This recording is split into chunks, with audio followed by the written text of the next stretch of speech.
My mom is a huge Harry Potter nut. She and my dad actually met in a Harry Potter IRC, like Discord but for old people. In the early aughts got married, had kids, and from day one decided to embarrass us for life by naming us after some Harry Potter and Star Wars characters. It's honestly been hell. I have a stupid name, and since we were little my parents have forced stuff like Harry Potter, Star Wars, Marvel movies, etc. down our throats. Everything is about dragons and magic and blah blah blah. I'm so sick of it. Every birthday, every holiday, everything is just organized around fandom. So just like every Christmas, the days leading up to Christmas we have to sit down every night and watch Harry Potter movies. I can usually get away with knitting or drawing on my iPad during this, but this year my mom was like, let's just have a technology and distraction-free night every night. I arranged to go over to my friend Missy's house instead for like 2 nights. Missy's family is normal and likes things a normal amount. My mom got really mad and started talking about how it's a family tradition and how I'm basically rejecting her, and went on her whole thing about how you wouldn't exist if it wasn't for Harry Potter.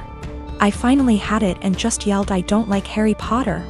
I don't like Star Wars. I couldn't help it. I started crying because I was just so frustrated, because everything always has to be about Harry Potter, this, Star Wars, that, and now that we're all older they started doing Game of Thrones. Everything is centered around some kind of movie or TV show or book series. Just once is I want my family to band around something that doesn't have to do with media or these nerdy things. We live in Utah where we have like 5 national parks, and even though I ask every year for my birthday, well, my sister called me saying that mom was angry and to just come home and to stop with the theatrics. I told her that I'm sick of having all this old nerd stuff cramped down my throat, and just once I want to have a normal time watching normal Christmas movies and not having to pause for lightsaber battles. I am a 35 years old female, just got engaged to my fiancé 37 male Sam. We do not live together because we're waiting till marriage, given he and his family are highly conservative Christians, but they're really nice and lovable people. I had plans to spend NYE with Sam, but he said he was out for NYE dinner celebration with his parents, then called me again inviting me to join them, and I happily did. His parents were there, they welcomed me and ordered many dishes and desserts and drinks. We celebrated and had great time, that is until it was time to pay. I pulled my wallet out of my bag, letting them know that we'll split the check between us. Sam mumbled, no you don't have to, we invited you, but I insisted. He and his parents then stared at me. I asked what was wrong, and both mother-in-law and father-in-law said they didn't have money on them. I was shocked. I turned to Sam and he said he too forgot his wallet at home and didn't bring enough money to cover even on round of drinks. His dad then laughed nervously, right, so guess we should let the doctor pay. I was taken aback. I said I'm sorry, but no, this is just so much money to spend on one dinner by myself, and I didn't think I was expected to pay the entire bill.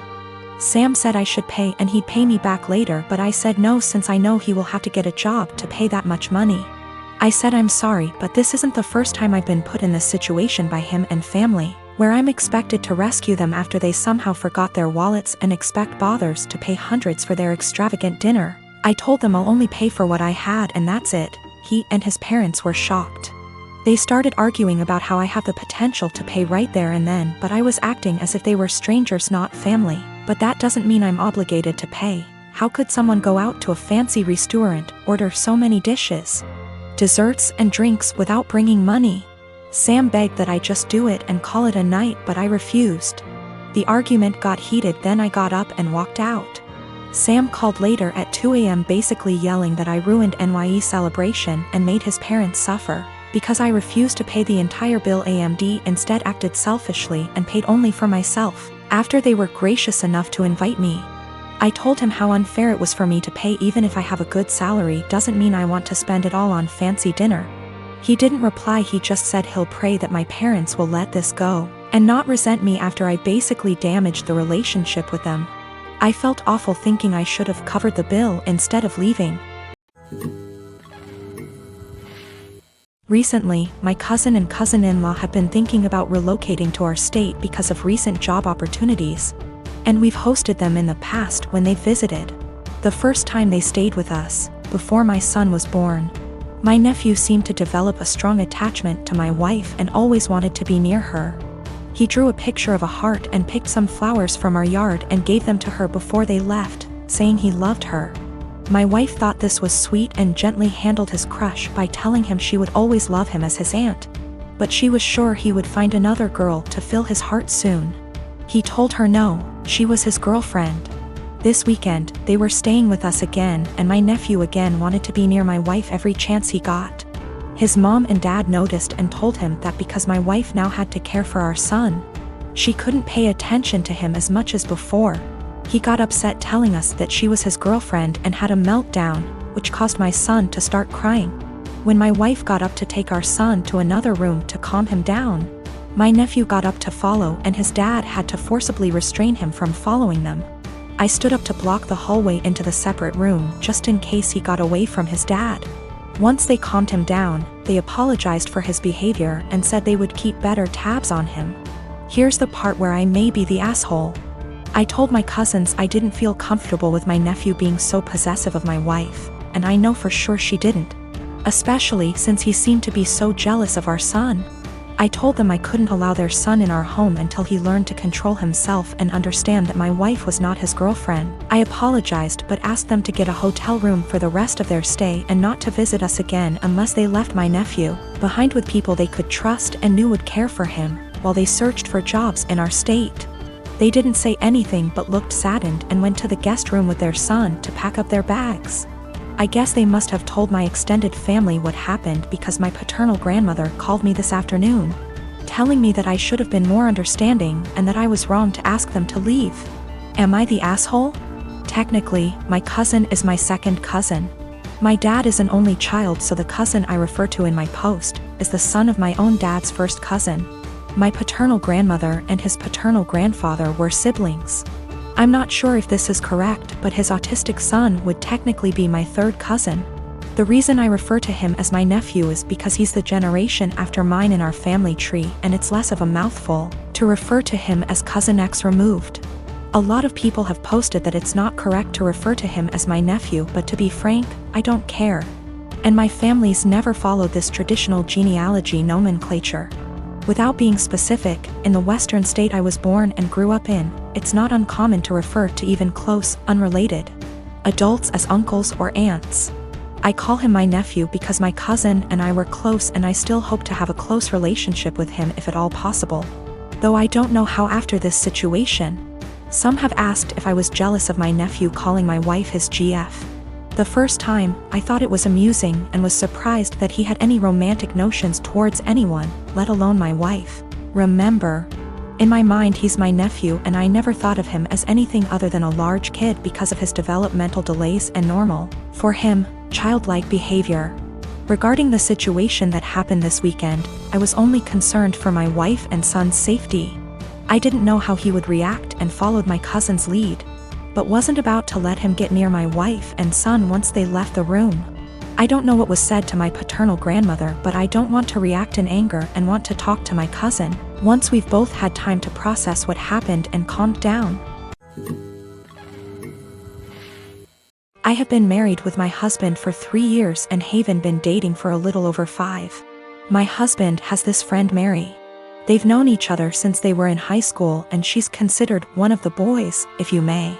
That basically means she's always invited to all the fishing trips and stuff, which I don't mind at all. I trust my husband.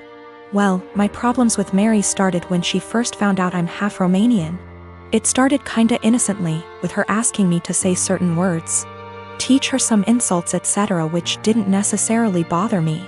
But it usually put me on the spot whenever we were out with my husband's group of friends.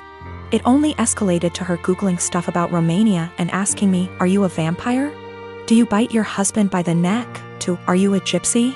I bet you've got some of that gypsy blood in you, which is just blatantly racist. Last week, me and my husband organized a mini barbecue with our friends, and Mary was invited by my husband despite me telling him she makes me uncomfortable.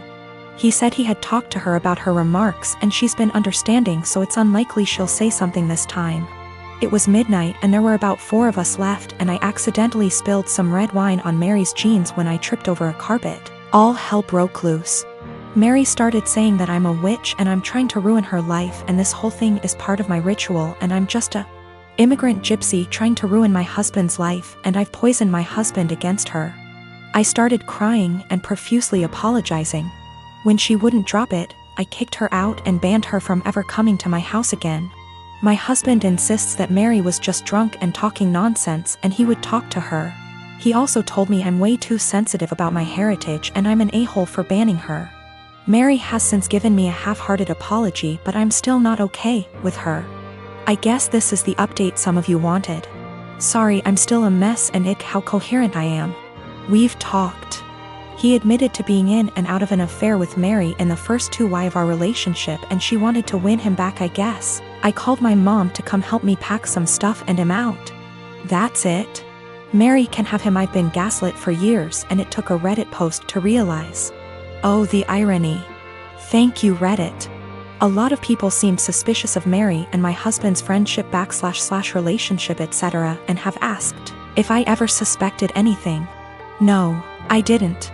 Me and my husband had, or I thought we had, a very strong relationship, based on communication and honesty. Guess it only applied to me. Also, Mary is very close with all the boys in the said friendship group. The other wives raised concerns in the past, but they've all been shut down by the boys in the group or by Mary herself. I guess I always respected their friendship group because they were very close for so long and it felt unfair to change that because of me. As far as I'm aware, the other wives feel the same. Plus Mary has been in a relationship for about 2 years and always claimed she's focusing on her career. She's too busy etc. so none of us ever saw her as a potential threat. But now it just makes me think there could be more to this story. But I'm tired, as of right now, I am just exhausted. My Romanian witch blood won't let me live until I find out the whole truth, but I need time.